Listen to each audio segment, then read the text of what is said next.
We'll be looking at the single sample z-test where the output is somewhat similar to that of the SPSS statistical software package. To get started, we'll click on Start. We're going to see 10 scenarios. We'll look at a few of them. For each of these scenarios, we'll evaluate it. To retain the null, we click on the scenario card here. Otherwise, we'll click on the Reject the Null Hypothesis card. So let's take a look at our scenario. Compare a sample mean to a known or hypothesized population mean. The population is normally distributed and the sigma is known. So those are requirements for the z-test. We're told for the null hypothesis that the sample mean is equal to the population mean. So this is going to be a two-tailed test. The research hypothesis would be that there would be a difference between them. Our sample mean is 107.22. The test value is 100. For SPS output, test value is what is used to represent the population mean. So is that a big enough difference, 107.22 versus 100, for us to reject the null? Well, let's take a look at the z-test. The z-test is 2.3, which means that there's about 2.3 standard errors between the sample mean and the population mean as specified by the null hypothesis.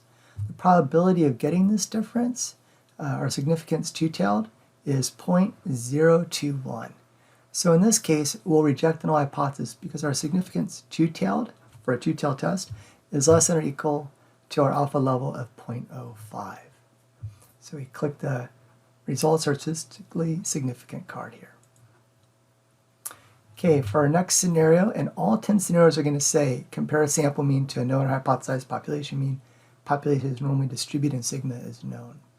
So looking at the specifics here, for the null hypothesis, the sample mean is less than or equal to the population mean. So we look at our evidence, and the sample mean was actually greater than the population mean. So that would be good news in terms of thinking about rejecting the null hypothesis. But we don't know if that difference is big enough to be considered statistically significant. So we take a look at the z-test. A z-test is 1.88. And for a one-tailed test, you just need a 1.645. So we're going to be able to reject this null. Let's continue to look at the significance two-tail. Now, SPSS, as mentioned, when talking about the population mean, it always uses the term test value. And when SPSS gives you the p-value, refers to it as a significance two-tail. It's always telling you the result as if you had done a two-tailed test, but in this case, it was a one-tailed test. To adjust for that, we have to take this significance two-tail and divide it in half.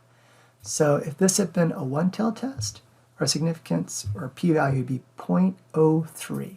And that's less than or equal to our alpha level of 0.05. So we'll go ahead and reject the null. Okay, for our third scenario, the null hypothesis specifies that the sample mean should be less than or equal to the population mean. Sample mean is 94.99, the test value is 100.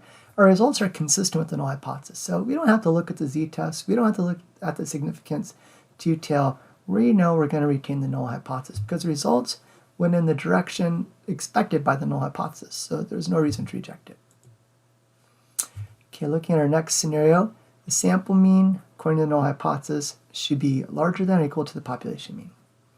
Now the evidence, the sample mean of 88.62 was less than the population mean of 100. So again, that's supported that we might be able to reject the null, but we still need to look at the z-test and our significance two-tail to see if that difference is big enough to warrant rejecting the null hypothesis. So z-test is a negative 2.93. Now this was a one-tailed test, so we only need to be a negative 1.645, and it was negative 2.93. So already we know we can reject the null, but to be certain, we head down to where it says significance two-tail, and it's 0.004. Now again, this is a one-tailed test, so I'm going to take that significance two-tail, I'm going to divide it in half, I'm going to get a 0.002. That's definitely less than or equal to our alpha level of 0.05, so we reject the null hypothesis.